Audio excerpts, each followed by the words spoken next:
All right, welcome back. Today we want to talk about the budget, very important. And of course, last week we had one day dedicated to the public to actually give their proposals as part of government's way to bring in transparency in the whole budget making process. Today, to tell us more about the public hearings and of course how far we've gone as far as the budget making process is concerned, is Richard Onyonka, of course not a newcomer into the world of politics. He's the immediate former Foreign Affairs and Assistant Minister, that is, and of course Kitutu Chache, South Member of Parliament, and of course now member of the Budget Committee. Welcome to the Power Breakfast Show. Thank you. Richard. Thank you, Makazi. Thank you very much. All right. Thank you. We take it out. Thank you. Very well. So of course the people of Kitutu Chache Yes. decided, you know, you did perhaps a good job. Yes. And we're giving you another chance. How is it now? I would say that first of all, I was actually humbled because it was very difficult, for the simple reason that the rate of attrition in Parliament, the number of members of Parliament who come back every 5 years, has gone down to about 10%. So out of the total number of 210 members of Parliament that we were, about 21 of us came back.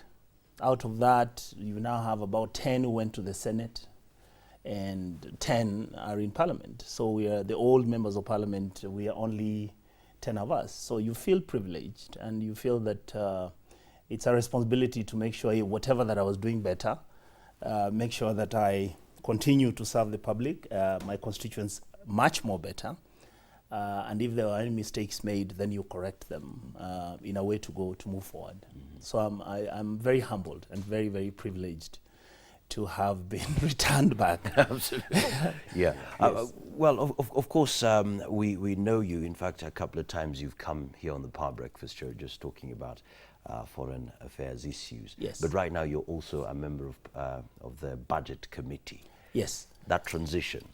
Actually, I'm a member of the Foreign Relations Committee and the Budget Committee. Two of those committees are nearly linked, but the Budget Committee is one of the major committees in Parliament for the reason that, number one, we are about 50+1. In other words, the way the committee was formed, you had to take the total number of members of Parliament, and then we did I think the Speaker did a calculation which then raised the total number of people, individuals who will be in that committee from different political parties. Number two, again, from a distance, it's a committee that I'm passionate about because that's literally where I went to school for. During my undergraduate, I did a degree in economics and finance. So you go through budgeting at an early age when you're doing those things. And thirdly, it is the most, as far as I'm concerned, one of the most important committees in Parliament other than the Public Accounts Committee and the Public Investments Committees. So transitionally, we went through the usual induction in Parliament. We were trained in Parliament on what this committee is all about, how to analyze and evaluate the budget, government budget. And again, this time what has changed is that previously the Minister of Finance, who now is going to be the Secretary of Finance, would come and read a budget and you didn't know what was in it. And after that, in Parliament, we will now analyze it and either make comments positively about it or negatively. But this time around, the Parliamentary Budget Committee sits down and analyzes the budget proposals which have been brought by the Ministry of Finance before they are tabled in the House. And if there are any recommendations that will be made, they are made at the committee level. Again, constitutionally, we are expected to have public hearings. And that is why you saw last week from Wednesday until Friday, we went to all the previous provincial headquarters to have hearings and hear what the public was saying. And we learned amazing stuff. It was very interesting. The public is very much aware. There are certain things which they want. There are certain demands which they make. And their own critique of the estimates which have been presented by the government were very clear in their minds. Perhaps before we get to the content in terms Yes. of what they were giving, perhaps you could tell us, Yes. because you were accused of Yes. actually ambushing the public. Yes, yes. You just you gave the public one day and Yes. you wanted the proposals, and the public was like, hey, this is an ambush. It's very true. The problem we had, and in a way even us as members of the House, initially we had a lot of disenchantment. But you realize these were complications which came out because the committees were not set in time.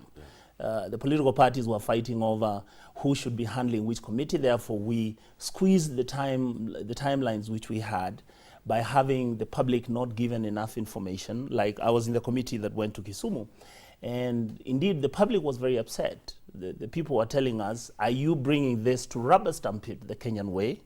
Or are there any legitimate reasons why, one, you didn't give us the information in advance? In fact, this information should be published in the newspapers if need be, so that the public can begin to scrutinize and analyze, because there's no secret in this budget. The reason is that the Constitution expects that any budgetary allocations that we are going to make must be fair, must present equity, transparency, and according to the Constitution. And the funds or the line items which need to be discussed and monitored and evaluated in terms of how the funding is done and how the money is going to be spent should be very clear to the public, so that nobody goes away feeling that this exercise was conducted unfairly to them if they had a special interest issue which was really critical. Because there are some issues. For example, one of the very critical issues that kept on coming up was some of these resources that you have allocated in this ministry. Why have you, for example, allocated the Ministry of Education 146 billion shillings, and yet the Ministry of Agriculture, which is the ministry that agriculture as a sector is supposed to be driving our economy, you've only given it 37 billion. Is there any logic in this? And when you go to agriculture, then you find that we have given fisheries about 3.2 billion. And the public asks you, under Vision 2030, we are supposed to be spending about 2 or 3% of our national budget on fisheries, and that is supposed to be about 10 billion. And even the money you have allocated in fisheries, you've not explained what this money is going to do. Whether you're going to create cold storage rooms, whether you're going to set up the fisheries police, whether you're going to manage the Lake Victoria region, are you going to have aqua fishing in certain areas? You are not very clear on this. So you would have the public critically analyzing and evaluating this content in terms of the amounts of money which is being presented to them. And sometimes it was very difficult. So when we got to Kisumu, initially the public was extremely hostile, because they felt they were ambushed. Number two, they felt that we had not prepared them to critically analyze the report.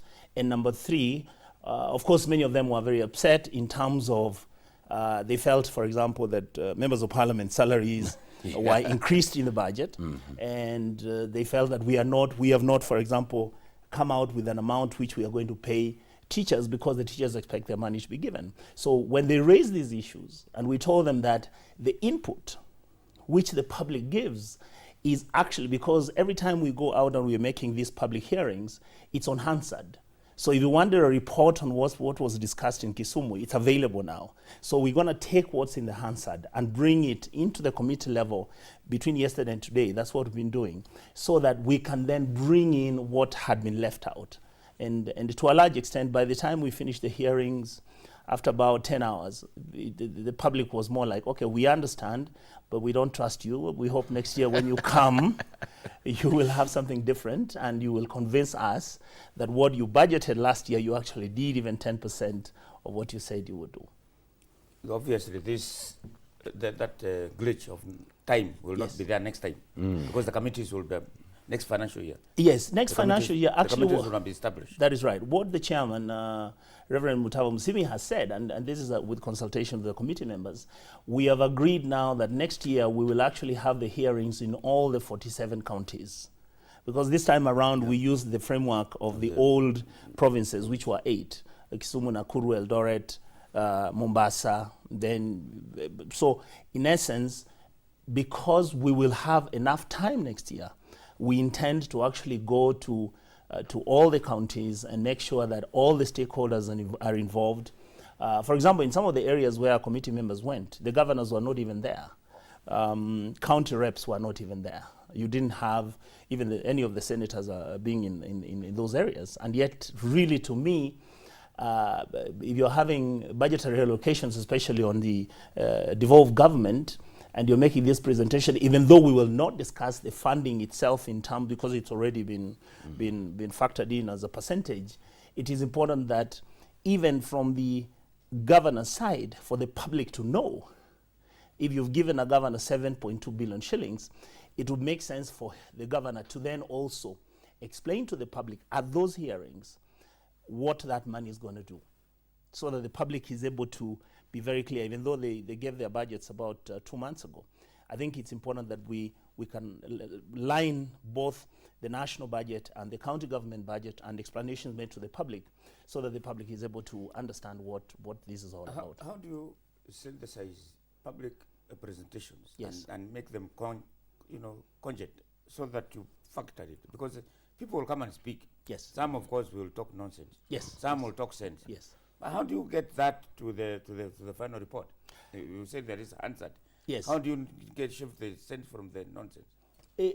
That's a very good question. What actually we were doing is that somebody would come in and say, since independence, we have this road from Migosi Junction, that's in Kisumu, which if you connect it to the Chemelil route, it means that if you are coming from Kisumu town and you want to go to Nandi Hills, it will take you 20 minutes to get to Nandi Hills. But right now, the way we go to Nandi Hills, you have to drive from Kisumu town, headed for the Nairobi route towards a place known as Awasi. Then you make a connection to Nandi Hills, which takes you about 2 hours.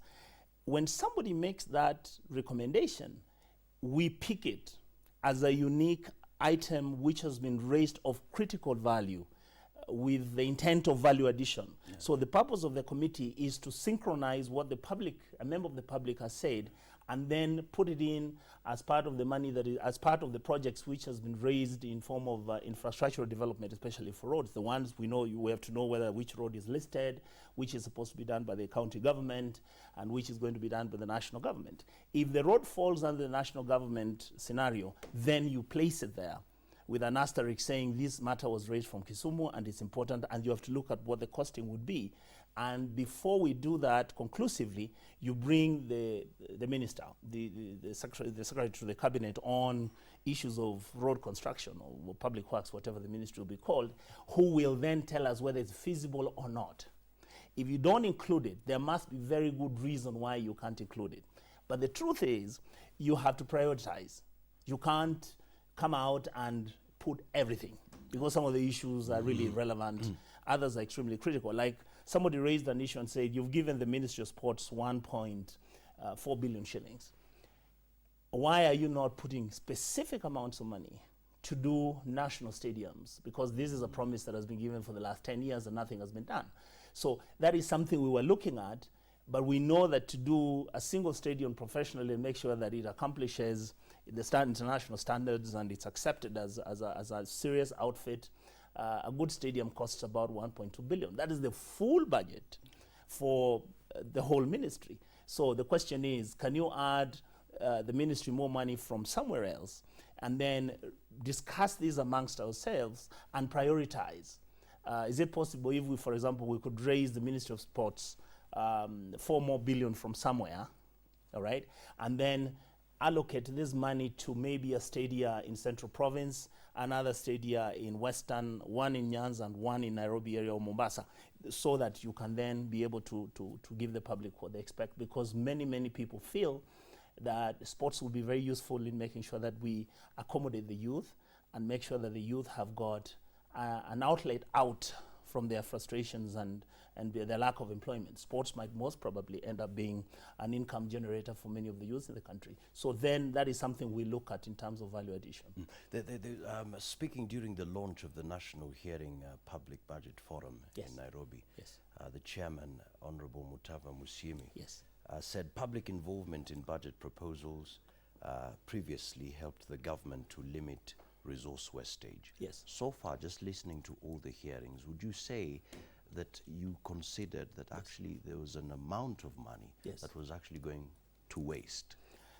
To be honest with you, if you remember, Makazi, in the budget that Kimunya read, that is 2011, even President Uhuru, when he was Minister for Finance, the budget he read before he left the ministry, they said, and Kenyans we forget very quickly, that 40% of the resources which are allocated in our budget go to waste. 40%. 40%. That's a fact. Number two, one of the issues that we've discovered in the committee is that some of the ministries, and these are issues that we are actually asking and raising them with various ministries, do your ministries have the absorption capacity? In other words, the Ministry of Education, for example, has an absorption capacity of 42%. That whatever money you give them each year, the total amount of money that they're able to spend during that financial year is only 42%. Now, if last year's budget for the ministry was 87 billion, why then are we increasing that amount to 142 billion? And yet last year, their capacity was only 42%.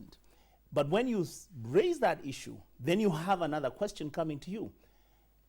Was the ministry unable to dispense these funds and use them as was expected? Or did the Ministry of Finance become impossible to release the money to the ministry on time for them to actually have had that money to use it? So these are the issues that we are looking at as a committee. We are beginning to ask ourselves the capacity to have an absorption capacity within all ministries. We have to look at that logically and realize who we can add money and who we are going to reduce that money from. Number two, the Ministry of Finance has been notoriously known that using the IFMI system, the new IT system, which controls how money is released to all the government departments and government ministries, sometimes has been used to delay the period from which when a ministry receives the money and when the money is disposed of. So our argument is in the committee, we are going to now ask the Ministry of Finance, because we are meeting the minister, I think, tomorrow. Can he give us guarantees that if you allocate money to a certain ministry, we pass the budget in June or July, the money comes out by August, can he guarantee to us that between September 1st and May 31st next year, he would have released all the money on time for this money to be used for what it was budgeted for? So these are the issues that we are dealing with in the at the committee levels. Right, just looking at a report that was actually published this year, it's the Open Budget Survey.